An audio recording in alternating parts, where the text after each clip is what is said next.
Hi, everybody. This is Ioana from Be Epic London International Film Festival. So today we've got our last Q&A session and our last official day of the festival. Although we have extended the festival for 2 more days. So everybody who's going online now and getting their passes on Cinenzo, you will have time. Although officially we're ending today, you will have 2 extra days to watch all the films because we have a few of them. So yes, there's still time. So go on Cinenzo, get your passes now. As you know, this will be everyone's last chance. And as you will see from our discussions with our filmmakers today, it will be a worth it experience. Today we've got quite a full house actually. So I'm going to start with actually I'm going to start with Cain Rose Up. We're going to watch the trailer quickly, and then we're going to meet the director and cinematographer, Amy Negro and Pamela Unicet. So let's just watch quickly the trailer.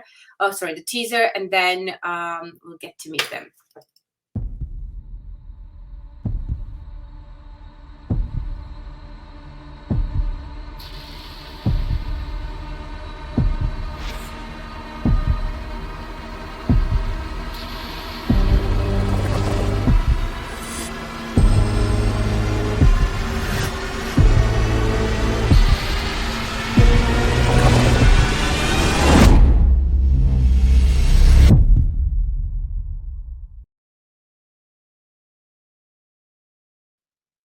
Excellent. So, Amy, welcome. How are you today? I'm good. How are you? I am well, thank you. So I'll just ask you to do really a brief introduction about yourself, and then we'll bring Pamela in to do the same. Okay, so my name is Amy Negro. I am originally from Washington State in the U.S. I attended the New York Film Academy in Los Angeles, and that's where I did my thesis, Cain Rose Up.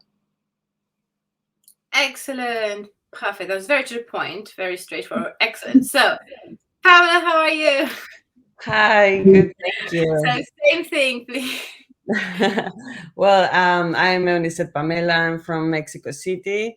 I'm in Los Angeles. That's where I met Amy. We went to the same school.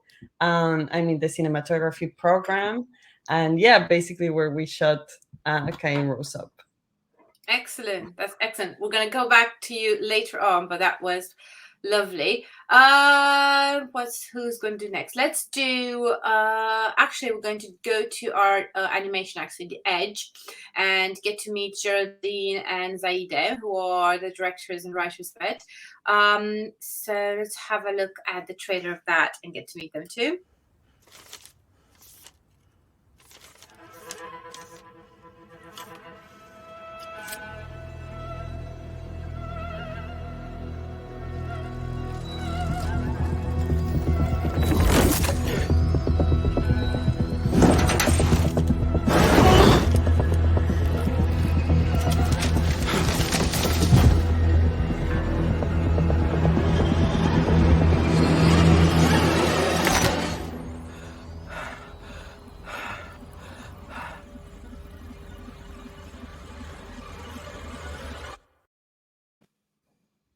Lovely. So, Geraldine, welcome. How are you?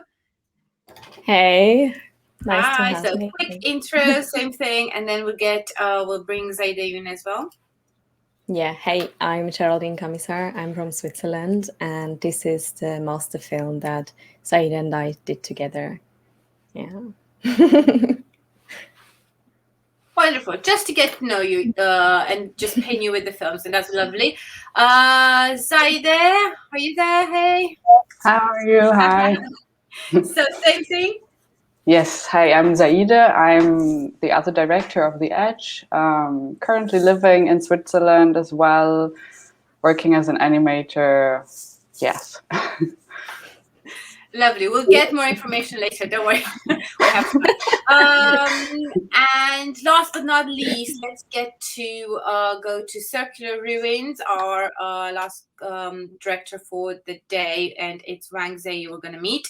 But let's just have a quick look at the trailer.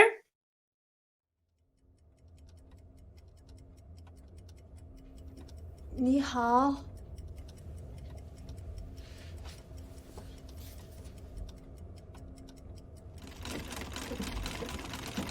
有一天，我送你回家，穿过林子，你忽然浑身发抖，紧紧抱着我。我问你怎么了，你说树林里有妖怪。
Okay, excellent. And let's get to meet Zhe Wang. Hi, can you hear us?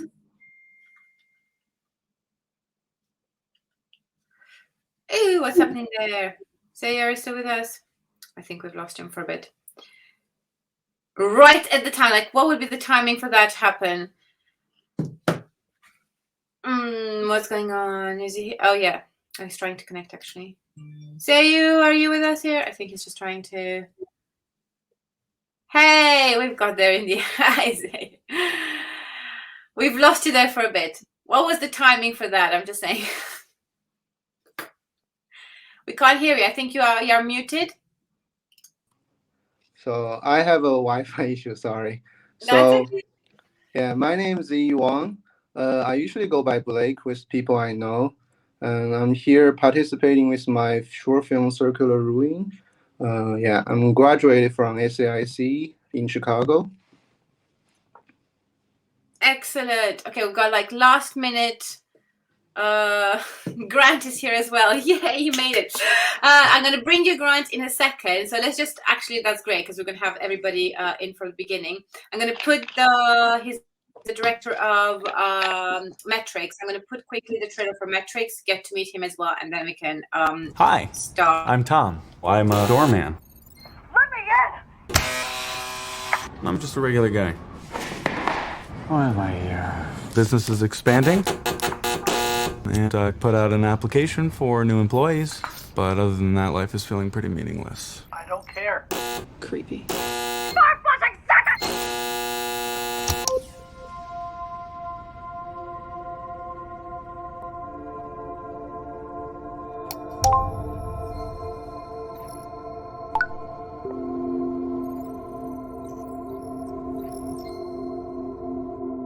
Wake up, fruitcake! Excellent. Now, Hello. Grant, hello, you made it. Yes, it's Hope honor you're to be right. here. Thank you. What we're doing really quick intros. So just a bit about yourself, really short, and then we're going to get everybody back with questions. Yeah.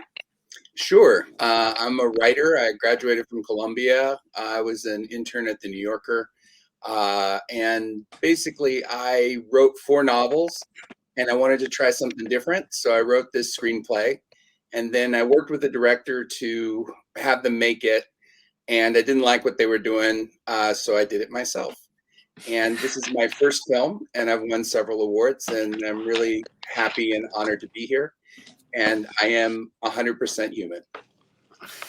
Well, good. You had to really enforce that. You felt that was important. Okay. Well, it's lovely to have you, Grant, as well. It's lovely to have everyone. Thank you, everybody, for coming. Okay, so first question, I'd like to kick off Q&A sessions is, how did the film come about? What was the inspiration? What was the motivation? What were the really early beginnings? Just because a lot of, not a lot, I think most of the, if not all of the films that generally come from independent filmmakers tend to have quite original ideas. They tend to be quite unique. And it's certainly the case with you guys. And it's, I think what most people are quite interested in is like, how did you even come up with the, with the concept, with the idea, with the beginnings of creating it? And let's go to Amy and Pamela. And then we're going to move to everybody else. So Amy, I think I'll start with you. Sure. So it started really early, like 8 months before I started writing it. I had reached out to Stephen King's office to see if he had any Dollar Baby adaptations that I could do, mainly because your thesis film at NIFA really defines you as a filmmaker. And so I grew up in the era of like all these adaptations of Harry Potter and Divergent and The Maze Runner and The Hunger Games, and they all provided an escape to me. So I knew I wanted to do an adaptation, and I knew he had an opportunity for it. The concept, I think I got really lucky because I was also reading a book by Stephen LeBerg that talked about lucid dreaming and dream logic. And somehow I connected that to Stephen King's book. I noticed Stephen King is a writer who, like, all of his words have extreme detail behind it. He can like take 10 pages to describe one tiny thing. So I knew that there was a lot of information behind every sentence and every word. And so one thing I didn't know about was guns. And I knew that was going to be my weak point, and I had to research them.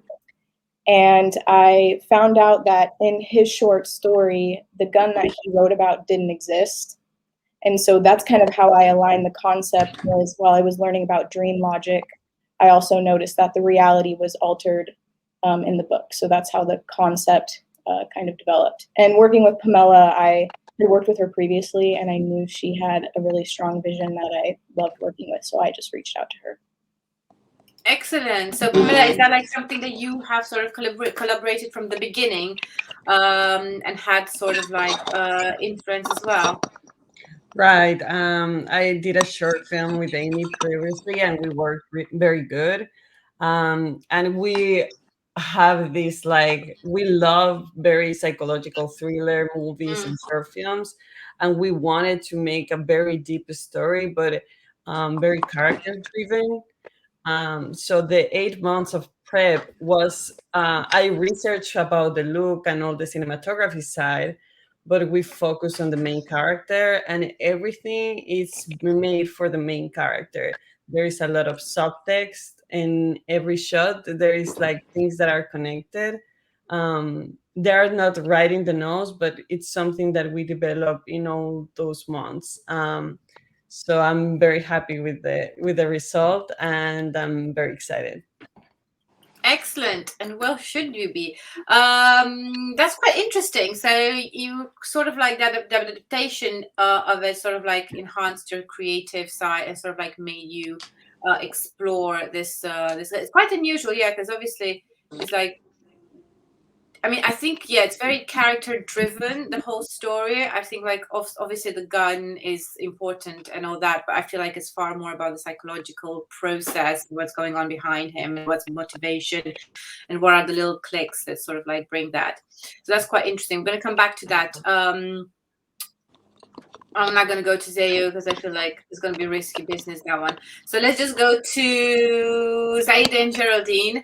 How about you guys? How did the concept start? How is everything, how did you come up? I mean, yours is quite quite an interesting story. I think it's quite, yeah, abstract as way in a sense. So how are the starting points of developing an animation? And Geraldine, let's go with you first, and then Zoe.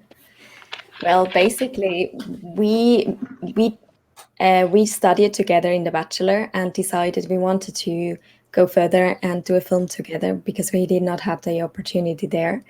So we decided to do the masters, and then we just because we are very close friends, we then discussed which kind of themes we wanted to like get our heads around, and we were both very interested in theoretical physics.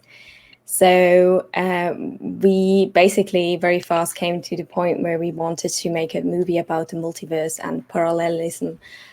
And there we just went forward with this theme of, or like this method of ping pong, where we just came up with ideas and then the other one like threw something in, and it was just a constant going for more than a year, probably 1.5 years, basically, until we finally had the animatic and the story that we wanted to go forward with. So it was a long time. process. Exactly. Fair enough. Zaida, A how lot about of you? How do you research as well. Yeah, like I just remember having like read a lot about theoretical physics, which I don't really understand because I did not, like, it's just a hobby, and then discussing it back and forth. And like, yeah, in animation you have to have the film practically ready when you go into production. So like having all the storyboard ready and the story, and like we were at a point where we thought it was ready and then it still wasn't, so we had to go back again, and then we lost a month, and like everyone was angry at us. And yeah, but somehow it happened, but it was quite a difficult Quite the journey. process. Yes, to put the story together was very complicated for us, actually. You guys were trying to make some, but to make the understandable the ununderstandable. Yes, actually that was quite a concept, because we read through so much literature and reports and stuff, and we also went to CERN, where we were able, like in Geneva, where we were able to talk to a physician who actually works there. Wow. To discuss all these kind of themes and the questions we had. And what we tried actually is to bring this concept of never limited like universes and into a concept that is actually understandable and reachable for a person. So yes, I can imagine why that could have been quite a chat.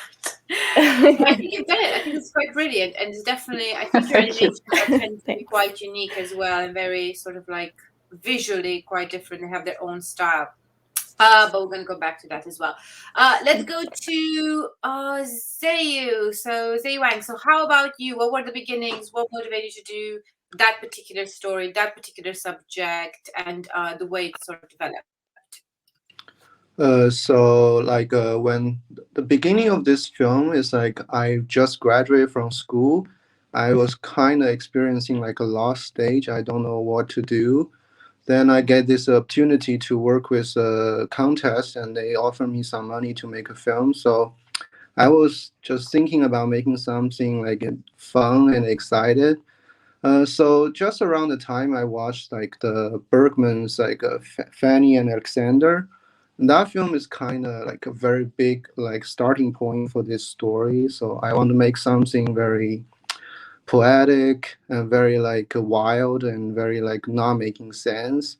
So it kind of just like starting from that like original plan and start to develop the script. And then it eventually got to the point I think it's like shootable, so I just go for it. Yeah. Excellent. So a bit of inspiration is there as well. So you've also inspired from something else and then sort of like developed it to your own sort of like needs and your sort of vision as well. Last but not least, Grant, tell us a bit about your inspiration, your motivation. What were the initial stages? Why make a film about, you know, that specific subject? Sure. Well, first of all, I really want to watch all these films. They sound great. Okay, so it kind of goes in three parts. The first part was Johnny Brennan, who's the voice of Mort on Family Guy. He had all of these crank calls that he did when I was a kid, where he'd call people up and, you know, say he was somebody else. And he had all these different voices, and I remembered all those voices. So then when I was writing, I was just channeling this voice. And when I finally was making the film, I had a really good script and I sent it to Johnny Brennan, and it was good enough for him to be part of my work. So it's kind of like a dream come true where you get inspired as a kid and then you get to work with the people who inspire you. So that's one of the inceptions. A second one is that I met my wife on Tinder, and the thing, well, yeah, and I think my grandparents met on Tinder. No, not really, but one thing that's interesting about that situation is that when you meet someone organically, you can say that fate put you together. But when you don't meet someone organically and an algorithm puts you together, you kind of are a little bit more suspect and you wonder what your life might have been like otherwise. So I wrote this in 2017 when I had just gotten an Amazon Alexa, and then I learned about the algorithmic suggesting of products. And I was kind of creeped out about it because it was anticipating the things I would buy before I would buy them. And then just that idea of an artificial intelligence putting people together to sell more stuff was original at that time. And so I wrote it, and it was a great script. But then sort of the third part is that, you know, I think one of the differences between sort of the cutting edge directors and everybody else is they're able to get stuff out faster. So I cranked out my idea, but then once I had written it, you know, like a year later, Her came out and a bunch of other things came out. And then my work kind of looks derivative because it took so long to get out. But I believe that we're all connected together in a much different way. And our minds all work the same, or else art wouldn't work. And we're coming up with the same ideas at the same time. So then it's sort of a question of getting the idea out. And also I was very lucky because as a kid, I loved The Twilight Zone. And Rod Serling, the creator of The Twilight Zone, his wife sent me a fan letter about one of my stories. And the movie is a Twilight Zone episode, basically. And I've really benefited from that help, you know, to just get it over the finish line. So that's a little long-winded, but that covers sort of like the three main aspects of it. That makes sense. A bit of a journey for you as well in there, but that's quite interesting. It's a very interesting sort of like development concept for you as well. And I do think it's quite relevant. I think a lot of us feel a little bit about that, especially with like all the technology and, you know, artificial intelligence and all this sort of like development. So I think it's a fair sort of like a really fair point to explore that. Okay, moving on to my next question is, what was the most challenging aspect, or what was the most challenging thing that you had to overcome, or you sort of like struggle with whilst making your film? And at the same time, I want you to pair it with what was the most rewarding, or what was the most positive, or what was the most you know, satisfying thing that you received. Just because I don't like it to go down, it has to be like when nobody was like, oh, I couldn't do this, oh, this was horrible, this was terrible. Yeah, so what was the challenging thing? Because I think a lot of filmmakers might get a lot of information, a lot of the viewers as well will get a lot of insight as to you know, the challenges of making just independent films anyway. But at the same time, what was the most rewarding thing as well? And who to start? Oh, let's go Geraldine. We've got like a good system here and a good lineup. So yes, let's start with you. No, actually, yes, let's start with you. Yeah. Okay. I think for us, the most challenging thing was to get a grasp on this theory and bring it into picture, but also because it was the first time for us working with a 3D, 2D hybrid version. So it was really challenging to bring these two technical differences, like bringing these two together. And most rewarding, I would say seeing like that it actually works in the end, and that the 3D and 2D works together well. The story works. Excellent. Okay, so research for you guys. That's an interesting challenge. Although I think it's quite bad as well. Zaida, how about you?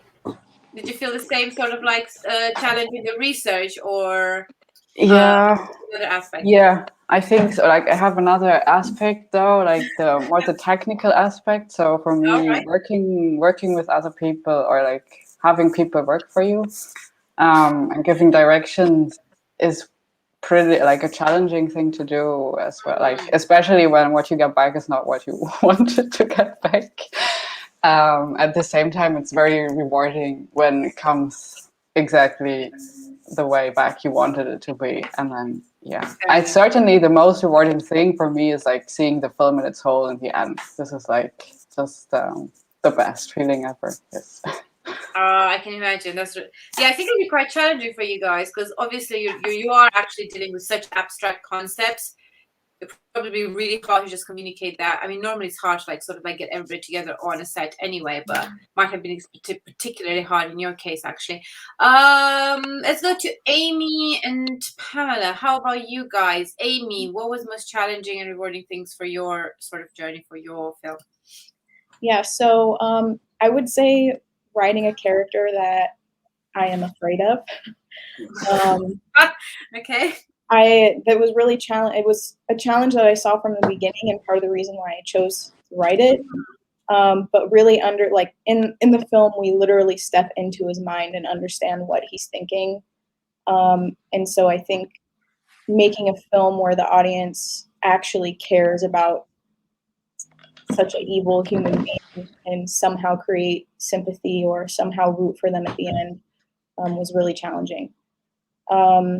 The most rewarding thing though was also from the very beginning, I knew I wanted like an ambiguous ending. I didn't know why, and I didn't know how, and I didn't know if it was going to work. But when we got like the final sound file and put it all together, it was really rewarding to see that just a decision based off of your gut can really work out and give you exactly what you're looking for.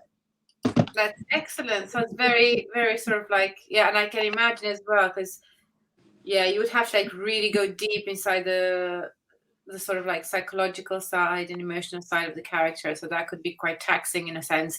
How about you, Pamela? What were your what you felt like your child? Because you come from like a little bit of a different sort of like standpoint. She's like a director, you're a cinematographer, so might be a different different aspects to it.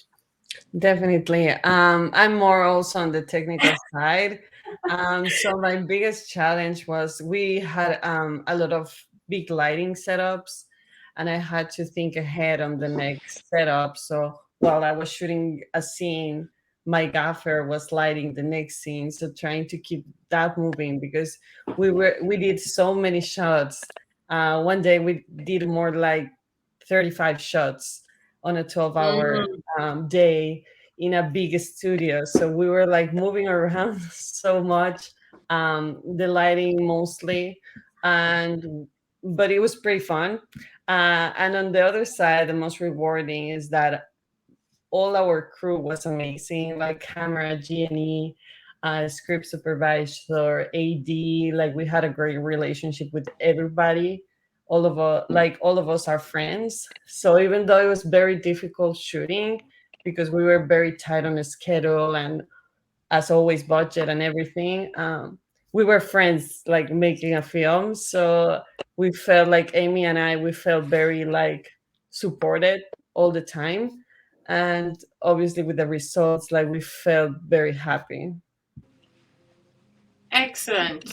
That sounds very sense. A different kind of like of challenges, but indeed, it makes quite a lot of sense actually. Should we go, Grant? Let's hear about you, and then we go to Zayu. So, how about you? What was the most challenging thing that you felt doing the film, and at the same time was rewarding?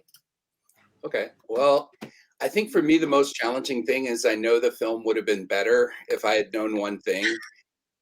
So we had run out of money, and the very last scene or the penultimate scene, Tom is supposed to look around and see close-ups of all of the products in Jane's apartment, and they're all the exact same products as his. and that was supposed to be the knockout punch at the end of the story. And then what happened was we ran out of money, we ran out of filming time. I couldn't use the cinematographer anymore, and I couldn't go back and do it.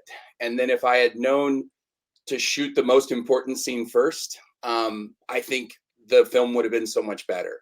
So then that's sort of like my biggest challenge, is just, you know, on a daily basis, sort of imagining how much better the film would be if I just got those shots. So, and then the rewarding thing, there's two rewarding things. The first rewarding thing is, you know, like Johnny Brennan is in the history books, like Adam Sandler and Amy Schumer, a bunch of comedians say he's one of their biggest inspirations. And then just getting someone who's that successful to like look at your work and say, hey, you're a good writer and I believe in this and I'm going to work with it. I mean, that was really rewarding. And the other rewarding thing is that I put as many ideas as I wanted, and I thought that I was the only one that was going to get them. And just when people were reaching out and they were saying, oh, you know, that weird thing, I love that, and they knew what it was. So, I mean, that's really rewarding. You know, because I just love this poem. I was alone in a crowd without a face, and then you spoke to me. So I felt like I was the person that spoke to someone. So that was really great. But I still want to go back and fix my movie. That's it. Okay. You're very decisive there. No, funny enough, you're saying this because not yesterday, like our last Q&A session, they were like, there was the director, I think was in danger, was Alex, who was saying that actually he was saying something kind of like, don't think about yesterday, you know, don't go back and think what you've missed doing, just do what you need to do, trust your instincts. And you know, that's the thing that could have been achieved, and sort of like just learn to sort of like work with it. So from you, it's kind of like the opposite. You feel like, oh, but I think with you, I think you know, like a really specific thing that you feel like it should have been done whilst with him. I think it's just because sometimes when you think back, we have the experience, obviously, of, you know, creating something. So we already have, we're going from like a higher point. So we can always think, oh, I could have done that and that and that and that. And that's just like kind of like, but that's just because you're at a different point, I think. So I'm not sure. I mean, what you said actually quite interesting. I think I would have liked to see that. I think that would have made a lot of connection actually with that ending that you're saying. So I really think that in your, I mean, is there no way to actually do that, to just go back and do just that like last bit and then maybe add it? Well, it was complicated because we would need to get the location back, and I'd need to rehire the cinematographer. And the shots were created with like specific lighting, so I'd have to rent all the equipment. And then there was just this point where it's like, you know what, we need to just stop spending money. But this is what the director's cut is for, right? So I just need a lot of money, and then I'll just go and I'll shoot those 5 close-ups and then put them in, and then I'm good.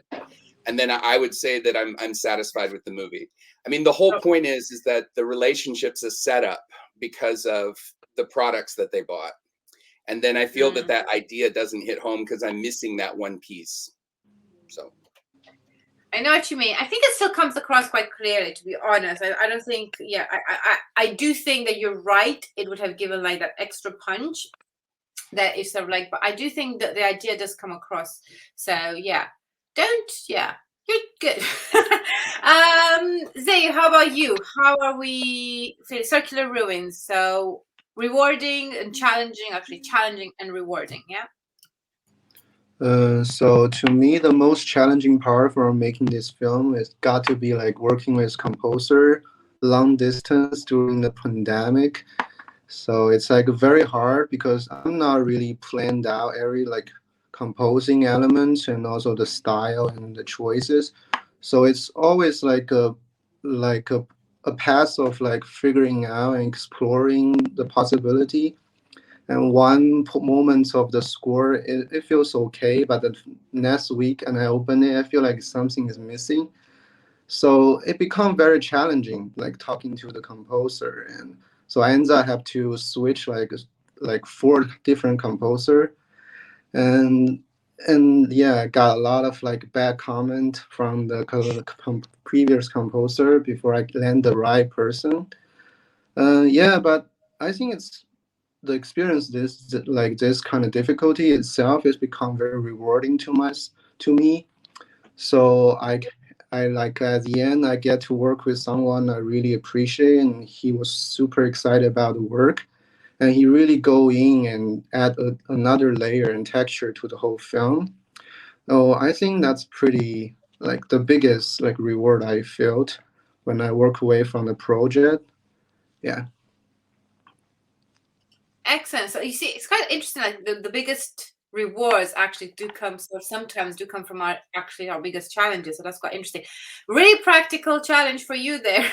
See, like just dealing with the communication of the composer and not being able to see them doing, because obviously I think you have to email them, right? A lot. And Yeah. it's harder in the pandemic. You can't really be face to face. You have to like, and I think Zaida and Geraldine, you sort of like struggle with the same thing, trying to actually communicate things that are quite sort of like difficult to grasp. That's quite interesting.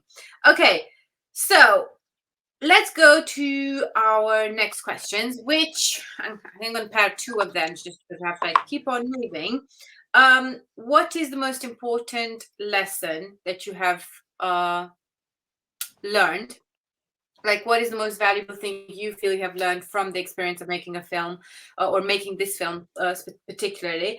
And what makes a film great for you? What do you think is really important? And I think with this one, we can touch upon both sort of like from the point of view as a filmmaker, because you're obviously from the inside, but as well as a viewer. So what does make a film great for me when you actually just watch it rather than actually making it? It's a bit of a different process, that one.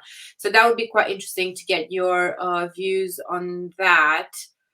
And who am I going to start with? Pamela, I'll go to you. We're switching now. We're making a bit of a mixing. Just to keep it nice.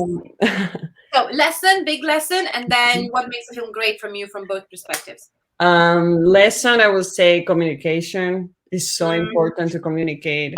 In my case with the director, but also learn how to communicate effectively with my crew, because at the end they are helping me to do my job. So I need to express everything as much as I can, and also be open to their opinions, because they might have some ideas to make something easier, faster, or better looking. And I have a cinematographer, I have to be open to that collaborative part of making a film. That I think that was a big lesson, because we had a big crew, and there were a lot of people involved. So I had to like center in the story, and but also let people help me and not try to do everything by myself.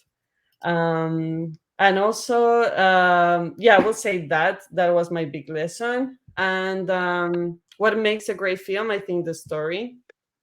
As long as like the cinematography can be perfect, like everything can be perfect, but if you don't show the story, show the core of the story, and serve the story, people won't get that. And at the end, like, we're trying to tell the stories and give our perspective in something, so we need to work for that and make it better, rather than just a good looking short film. Yeah. Excellent. Very, I mean, very good point, especially coming from you, because you're a cinematographer. So you kind of like, I would expect it to go a different way, but interesting. How about you, Amy? What do you feel about that? Oh, so my biggest lesson, I really learned a lot about structuring a story, and how like you can apply Carl Jung's like psychology and shadow work. And since this story was so psychologically based, I learned a lot about structure. And what makes a great movie? I would, kind of similar to Pamela, I would say plot or character arc.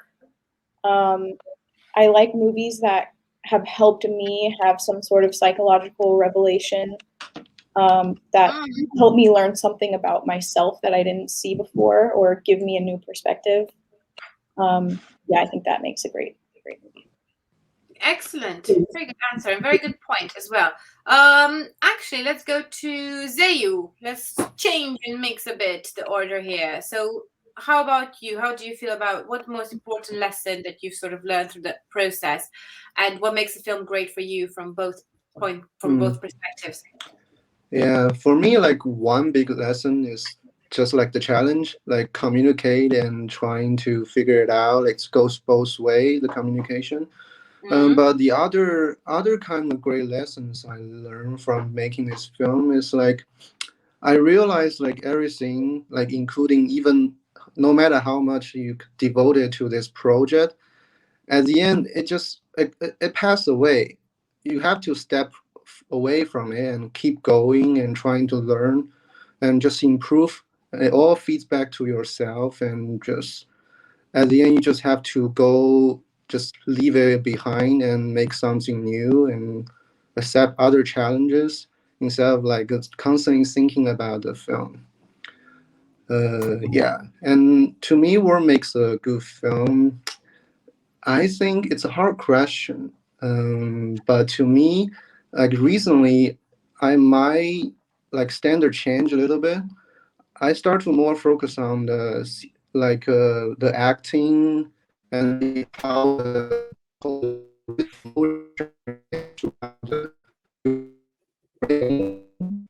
and it most like trying kind of like watch films more interesting how the person's character is alive,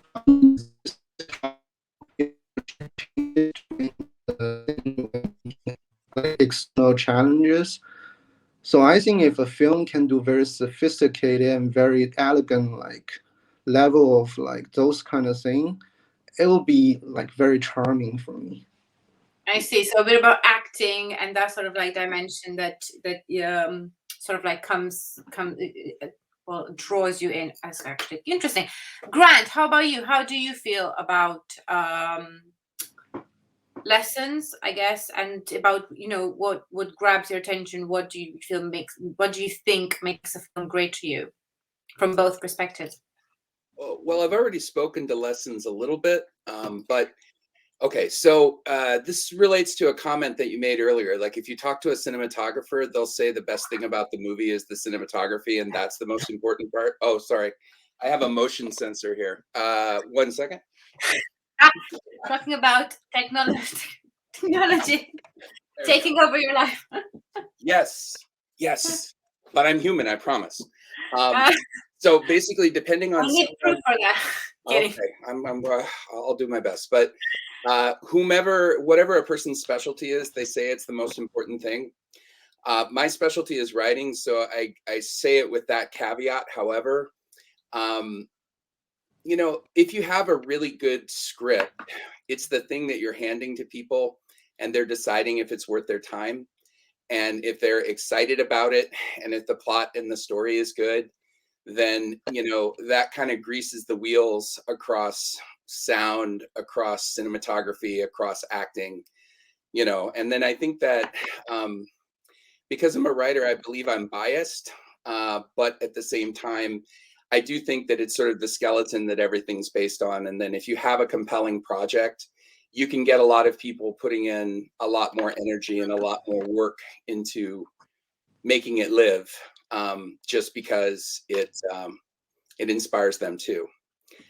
And as far as the most important things in a film, I think that we're having a bit of a revolution just because of COVID, but then the other thing is because of little screens.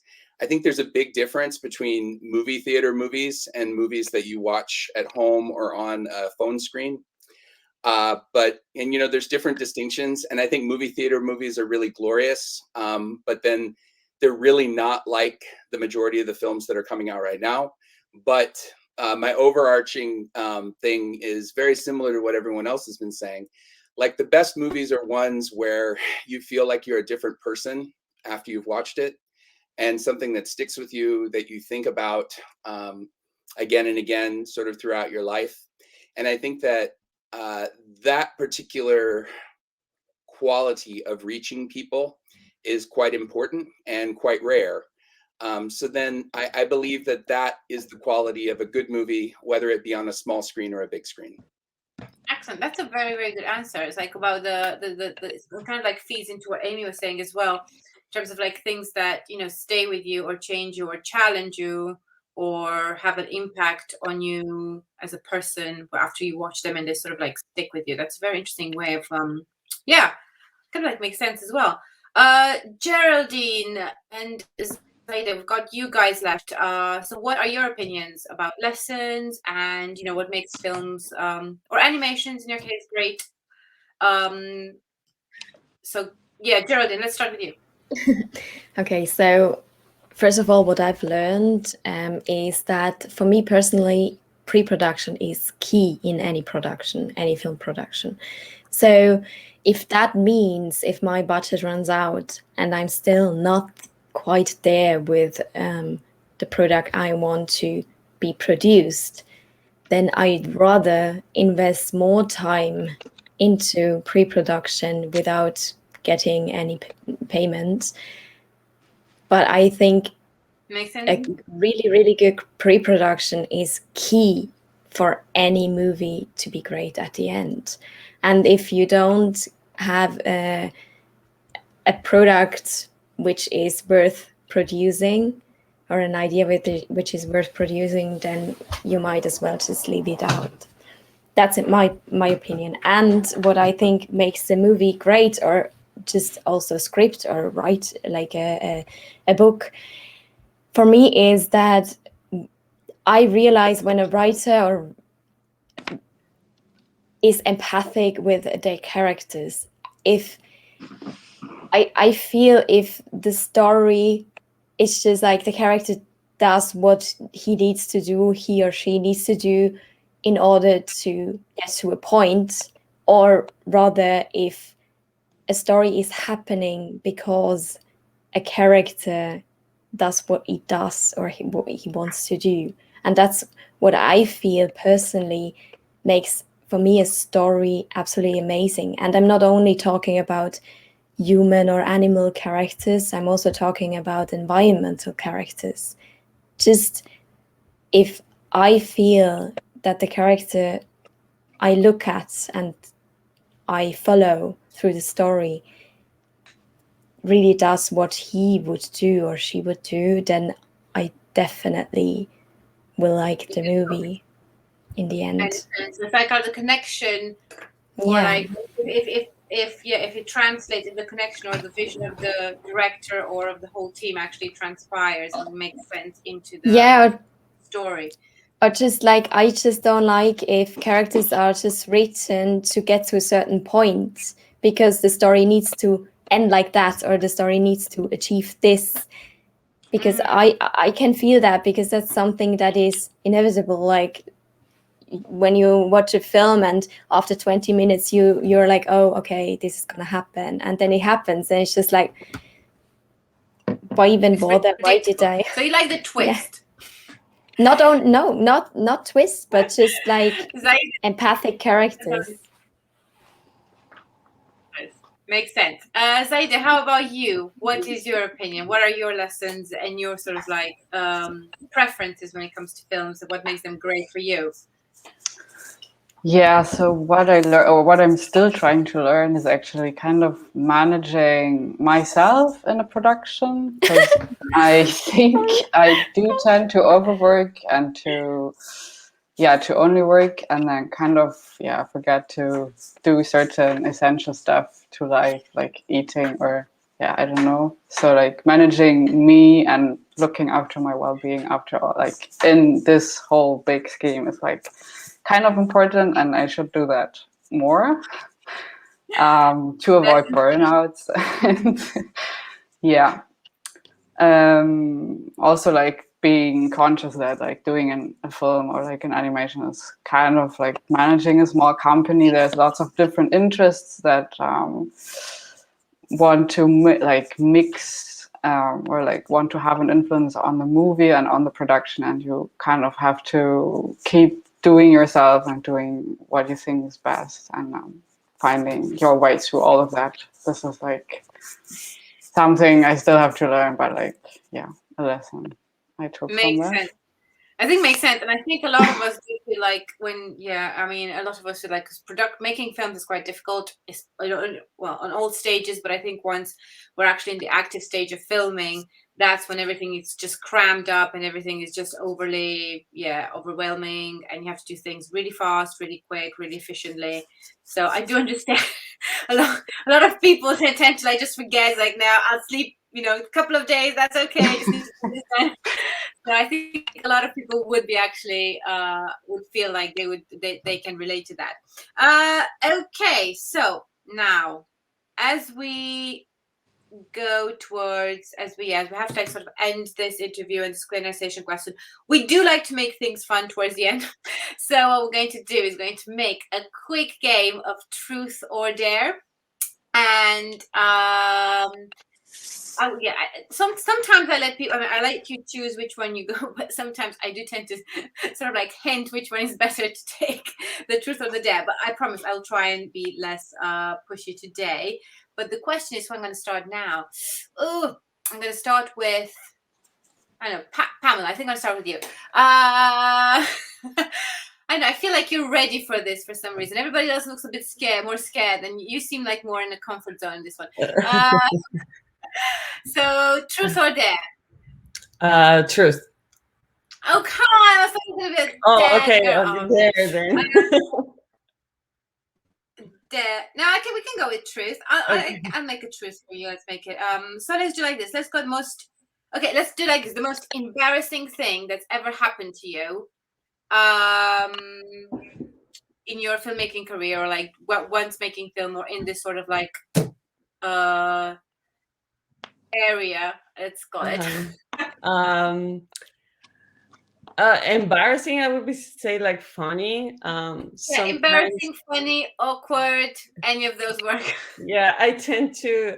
So I'm from Mexico, so I just tend to speak in Spanish all the time to people that don't speak Spanish.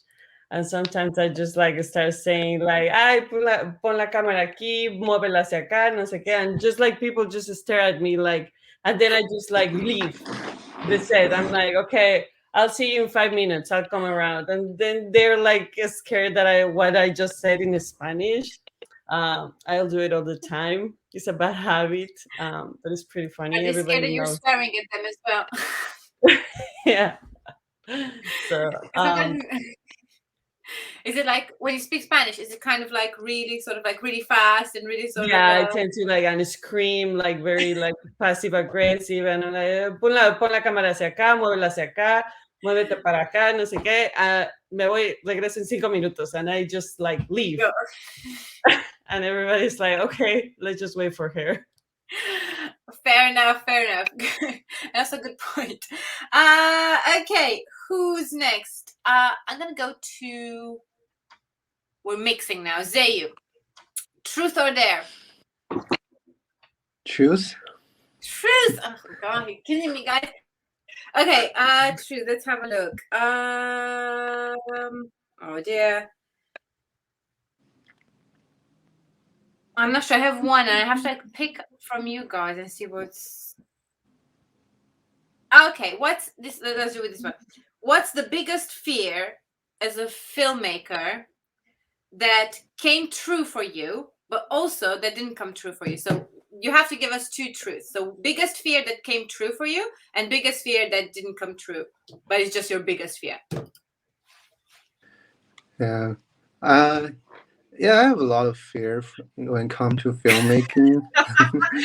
But if it's like a biggest, I would say like I graduated and I kind of have to embrace myself into the industry and trying to find my way out. So I remember my biggest fear at that time was like I was fearing like, oh, I have to be absorbed by this gigantic industry, and I probably won't have time, like won't have like my own time, my own freedom to make stuff. And also that probably to me at that time means like I'm not talented enough. I'm not ready for being like independently out there. And that fear sort of come true. now I'm basically working for other director and trying to basically assist while learning. And also I realize I do have a lot of shortcoming when come to like when compared to like really like established like independent short film filmmaker. So yeah, I would say that fear come true. Just basically seeing myself as somebody who have a long way to go. I see. Yeah, and the That's what it is. biggest. See, I would have thought it was like a spider on a camera or something like that. Hello. So now it's the second question, right? I think it was the same thing. I was like, what was the biggest fear that didn't come true, and what is your biggest fear that did come true? I think you sort of like touched on both of them, didn't you? Yeah, I think the biggest fear that didn't come true is like, I would say I have a fear instinct. The fear I have basically come true at the end. Your biggest fear is fear itself. Just to be afraid of everything. Fair enough. Fair enough. Okay. Moving on. Who am I going to choose? Actually, Zaida, I'm going to go with you. Truth or dare? Well, I have to go with dare now, I guess. Dare. Oh my gosh. No. Yeah. Okay. Fair enough. I will. I'm not sure. I'm going to ask you this. Are you a better singer or a better mime? Are you better at singing or better at miming? I'm bad at Miming? Miming, you're better at miming. Okay, so do we have a log line for the edge? A really short one? Yes. Okay, really short, yeah? So you're going to have to mime it for all of us, and we'll have to guess what it is, yeah? You've got 1 minute for this challenge, okay? Okay. So, I mean, I can participate because I know Geraldine, you it. probably know, so you're out. You can only help us, like, really when we're really struggling, okay? So you are our buffer. You are our trump card in this game. So whenever you're ready, Geraldine. Oh, sorry, Zaida. You don't say anything, Geraldine, yet. Okay.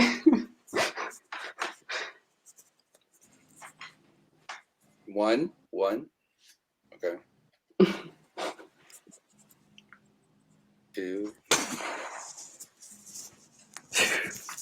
Two people exploding. Connection. They're coming together and then exploding. Okay, guys, we can do it. There's definitely an explosion there. Trump and democracy. Yeah. That would work. Okay. First word, second word, no. Parallel? There's okay. Yes. Parallel, right? Parallel. Okay, parallel. Okay, I got Again. it. Oh, alternate universes. Yes. Parallel. Yeah. Coming together. And what are they doing? They are colliding against each other. Yes. Wow. Well done. We did it. Excellent. That was quick. Very good. Bad. That's very good. Okay. Let's move to. Well, good. Yeah, Zaida, that was great. And Geraldine, you didn't almost say anything, which was good. Normally we tend to like we need to get a helping hand from this one. Amy, let's go to you. Truth or dare? I'll do truth. All that excitement going. No, I'm not doing it. Truth. Okay.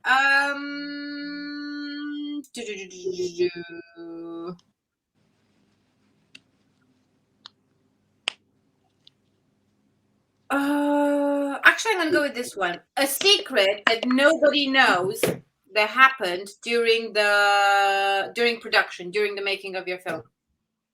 Oh. So obviously it won't be a secret anymore, but that's the whole point of Truth or Dare. Oh, I don't know if there's a secret. All you had to do was like mime something, and this would have been avoided. I'm kidding. I can tell a secret that I didn't know during production. Okay, that would work. I guess one of the days it was our last day. It was only a half day that we were shooting, and everyone was running late because for some reason where we planned to park was closed. And the truck driver locked the keys inside the equipment truck. And everyone was panicking, but somehow I had no idea that it was happening. And I actually don't know how it was fixed. Maybe Pamela knows. I think they actually either got a spare key or broke the truck. They broke it. They broke the truck open, and Pamela and I probably had to pay for it, but we got our equipment out at the end. That's a secret that you are actually kept out of this. Yeah, you were the one. Everyone kept me out of it because I would know it. Fair enough. Good enough. Okay, we're gonna go Geraldine and then Grant. Geraldine, truth or dare? I take dare. Give it to me. Okay, so if Zaida took the miming, you're gonna get the singing. Oh shit. So let's try this. You have to turn your film synopsis into a song and sing it to us. It's not have to be long, yeah. Just be like. I mean, I don't know it like by words. It doesn't have to be. Well, you know the story, don't you? You can use. Yeah, of course. Yes, of course. Oh shit. Okay. Research. Must know something. So yeah. Actually, okay. I don't like this. We're rapping aloud. Yeah, you can do whatever you want. You can do whatever you want. No, there are no rules here. So any type of music you want to do. Okay, wait a sec. They can rhyme. They can not rhyme. They can. It's your. Yeah, you do whatever you want. The whole point is you sing it. So. Okay. Are you ready? Shit. Okay. Ready, steady, and go. There once was a lonely truck driver who carried his Ferris wheel across a lonely desert. He then collapsed with his own parallel self into a multi-dimensional explosion where he grabs at his existence and he tries to find himself in it. That was pretty good. Just me. It sounds like you do have like a really good singing voice. I think if you had known, like, I sprang this on you, but that was really good. I'm proper impressed. And you did know the synopsis. That was pretty accurate. What are you doing there, Grant? It's showing us something. It's like fire. You're so good. I'm lighting the lighter. Oh my god, that was excellent. Well done. I'm proper impressed now. Grant, that's gonna be hard to follow, but truth or dare?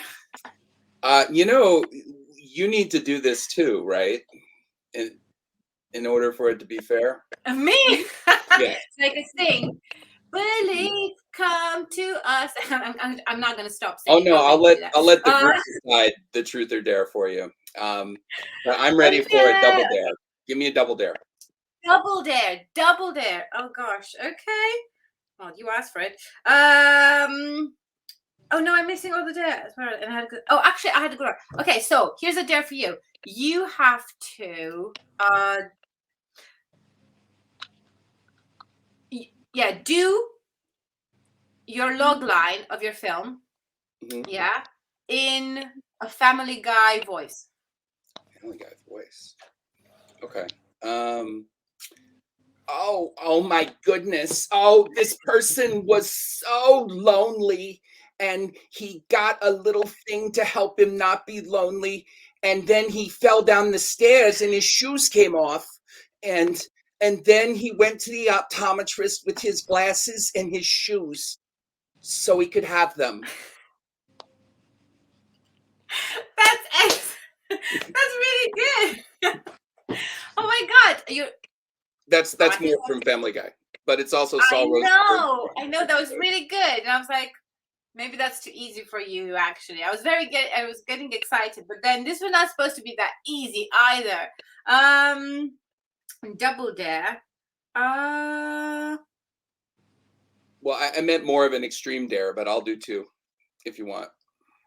I think that was extreme. It felt extreme to me, but you seem to be like really easy going with that one. Maybe I should make you sing as well. Okay. No problem. What song? You must be like the greatest person to go to parties with, because you're kind of like, yes, I'll do it any day. Do you want to try? Oh, actually, I have another dare for you. Yes, make a joke about your film. All right. Now that's a double dare. What cost $18,000 that nobody's ever seen? My movie.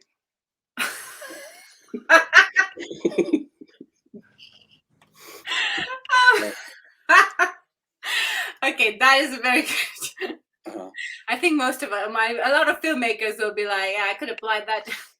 Okay. So it's time for truth or dare. It's your truth or dare, and then these guys, we have to come up with one for you. Okay. So truth or dare. Damn it. See, normally I'll say truth, but I'm the host, so I can do a truth and I can do a dare. Okay. Fair Whatever enough. you guys think. Make it equal for all the dares, and you can avenge here all the people from the Q&A sessions that had to go through my truth or dare game.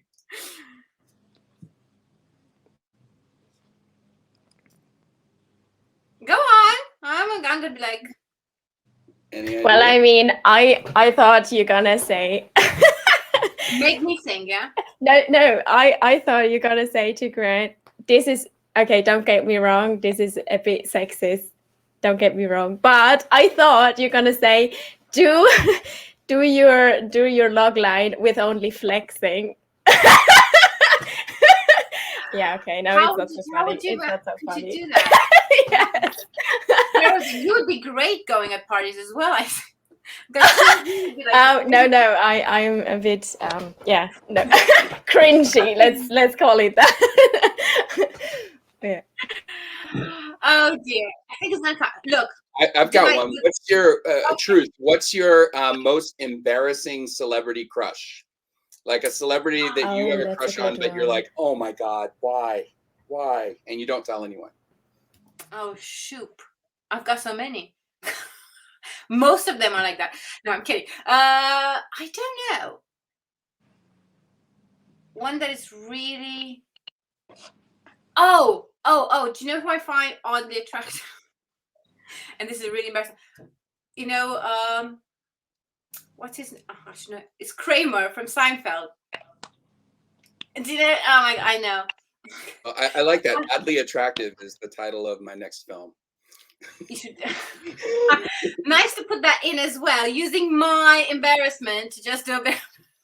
So Kramer, okay, that's Kramer. Yeah, do you remember? I think it's a complete goof, really. But yeah, I think that would be the most extreme of my weird attractions. I think from that one. Okay. Anybody got a dare? But that's a great question, Grant. I'm gonna use that. I think I'm gonna get off the hook now. Nobody's gonna be like brave enough to. Do you want to do one as well? I feel like Grant has one lined up. I don't know. How about you? Before the end of the program, you have to say meow 10 times. You know, within what you're saying, like beginning, middle, or end. So, like, well, okay, meow. We're going to go on. You have to say meow 10 times. Meow. Yeah, but just do the program normally, but inject 10 meows. 10. That's a lot of meows. Okay, fine. And it could be anywhere, any time from now until the end of the interview. We're not gonna have long anyway because we're running meow a bit long anyhow. So last question I'm gonna ask and go through all of you is what is meow the advice you would give to filmmakers from your sort of perspective? Like, what would be the one advice you give filmmakers from either from your experience and maybe something that you've learned, or something that now you would have wanted to know when you did your film? So actually, we're going to start with Zaide. You go first, Meow. Advice I would give to filmmakers would be, I guess, to put trust in the people who are helping and working on the film with you, and not just putting your own vision on it, but also helping them, giving like their thing to it that makes it like a better movie. And then having like, because that's what makes a good movie, is like everyone working for it with like 100% passion, and like having the feeling to be part of it. So passion, from your perspective. Yeah. There's a lot of passion into it. And that like fueling the passion of others somehow. Yeah. That makes a lot of sense. I would say big meow to that. So next, let's move to Zayu. How about you? What is your lesson that you've learned and you'd like to, and you feel like you can? Was a lesson that you think would be useful for filmmakers? I would say like I think I touched on it like in the first few questions. I think to me the big like lesson will be my advice like to the filmmaker is like trying not to look too like valuable of your past work.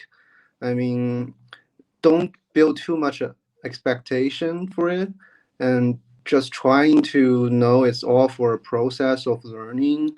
I mean, even if it doesn't ends up somewhere like very excited and very like cool, it doesn't matter. It's a part of the experience that helped to build your career. That makes a lot of sense as well. So just growing and sort of like learning from learning. Yeah. Good. It's very good. Very, very good advice. Amy, let's go to you. Yeah, I would say always reach for the stars. Like always aim as high as you can possibly think, because you never know who's listening or who's watching. And always keep going. Like every day, just wake up and keep going. Very valid point as well, Meow, I would say. And very good sort of, and it's kind of like, it's a good balance as well, because I feel like you need to sort of like really shoot for the stars, but at the same time be, take it with a pinch of salt and really make sure it's like a learning process and go through it. So I think very, very, very Meow, good advices, I would say. Geraldine, let's go to you. I would say take it easy from time to time, because making a film is really, or can be normally, is really stressful. And yeah, watch out for yourself. And sometimes if it all gets too much, take a step back and take a deep breath and just remind yourself that everyone who is around and in the project tries to help you and is with you on board. So yeah. Excellent. Very good. Also very good point as well. Along with pre-production is key. Yes. Yes. Yes, pre-production is key, Meow. Pamela, how about you? I will say don't be afraid to put yourself out there, share your work, look for opinions, try to have a mentor, try to have feedback of your work, because like you can learn so much from that, and showcasing your work, publishing, telling your friends. Sometimes it's very hard at the beginning, but once you're used to that, it becomes easier to talk more about your job. Fair enough. Also very, very, very valid point. You guys have excellent advice, I have to say. Should get you more here. Let me make you do a list as well for me. Okay, Grant, how about you? Last but not least, Meow.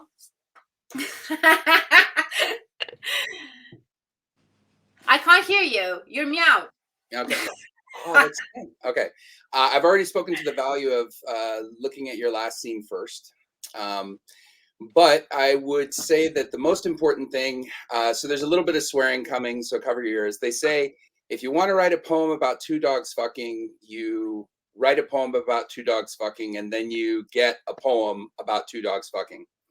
And then the point of that stupid joke is that as a director, you know, like you have a certain vision, but you need to leave it open enough for the creative people that you're working with to make suggestions, because if you create an environment where people can put ideas out there, sometimes they're really good ideas and they really increase the value of what you're making.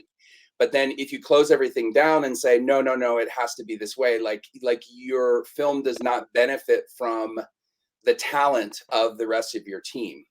So that, you know, like there's some parts of metrics that weren't mine at all. But the big point is like, as far as ideas go, you'll know the good ones when you see them, but it's always worth it to listen to what your team has, and, you know, see their ideas and see if they work. And when they do, it's pretty magical, you know, when something is created that you didn't expect that's better. So that's it. Excellent. Very, very good advice as well, I'd say. Very, very good advice. And I think that touched upon, I'm not sure who said, somebody said something very similar as well with this in terms of like communication and in terms of like letting collaborative work sort of like, I think Pamela, you were the one that was saying something about that sort of like making sure everybody has like a sort of point they can inform the project. And I think it's quite important. I think you guys have touched upon, but a lot of the time this gets touched upon by a lot of filmmakers as well. So there must be something out in that, is that where you sort of like, when you create something that you're quite passionate and you get a team that also start to believe in that project or get assimilated with that idea, it tends to just have like a very easygoing, organic sort of like project, and it gets better, and it's just, you know, everybody benefits from it. So that's great. Guys, we are on our last question for today, so we're going to move quickly through it. We just wanted to see, it's going to be a short one, and it's going to be basically what's next for you. What are your up and coming things, or what's happening next? Maybe, you know, where we can see the film after BELIFF, or what's lined up or next project. Whatever you want. It's quite an open question. So what's next for you? And let's go with actually we're going to go in the same order at the beginning, which is Geraldine. Well, I work on new short films, and I also have many ideas for feature films, which I also try to, at some point, get a grasp on. And otherwise, I also am interested into games. So I had the possibility also to work for game companies, and tend to also, or try to embrace that as well, like on a sort of side way. A little bit of going into. Fair enough. That sounds exciting. Yeah. Very exciting. Excellent. Thanks. Zaide, how about you? Oh, I'd love to like travel once again and like work in different countries, meet exciting people for real, like in person. This would be like my biggest dream, and yeah, just enjoy life. Get on the plane again. Just go anywhere. Go outside. That's what I want to do. Valid. I think a lot of people would very much be on the same page of you. Amy? Yeah, so right now I'm co-writing a feature with one of my friends from Kazakhstan. And then I have my own indie feature. I'm writing it right now also. Whoa, big. You must be very busy. Yes, it's exhausting. I can imagine, dear. We're all looking forward for that, I'm sure. Pamela? So I'm also prepping short films and 2 features.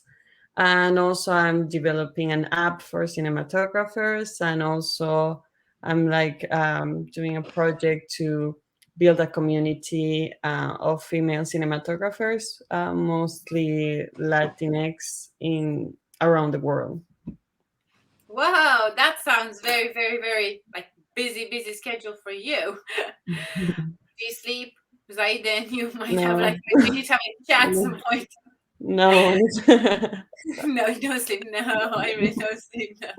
No. Say you, how about you, darling? So for me, basically just stay employed and just watch a lot of film and see where life will take me to. Oh gosh, fair enough. I like that. Very good answer. Very practical and to the point. And Grant, last but not least, meow. I want to buy an Xbox. You want to buy an Xbox? Well, it was funny. I won this this award once, and everybody was really excited. And they're like, "Well, what are you going to do with the prize money?" I'm like, "I'm going to get a PlayStation." And then everybody just got really horrified pretty fast. So I wanted to just tell that joke again. I believe this is my first time I've done something in this medium. So what I would like to do is I want to make another short film and have the short film be one where I finish it and I feel like I don't want to change anything.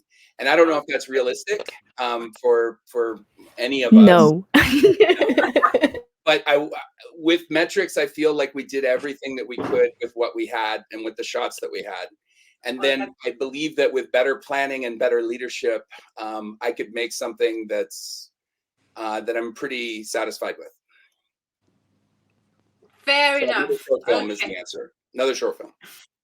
Another short film. Yeah. And an Xbox. Buy an Xbox. I never knew what they do, actually. I never had an Xbox. Like a game thing, isn't it? I think the games are inside it somewhere. I have to buy it to find out. Okay, so you are you know as much as I do. Okay, fair enough on this one. Okay, guys, thank you so much for coming. I really appreciate taking the time and obviously yeah, bearing with us. This was a long session. There were a lot of us, but I think we got there in the end. Everybody else, if you want to see the films, please go on Cinenza. There's still today that you can get your tickets, but if you get your tickets today, as is the last official day of the festival, but you do get 2 extra days to actually watch them because there are a lot of them actually. So you need to, we've got a few features in there, and there's like a lot of shorts. So we do know that. Yeah, we feel like there's a need for that extra 2 days.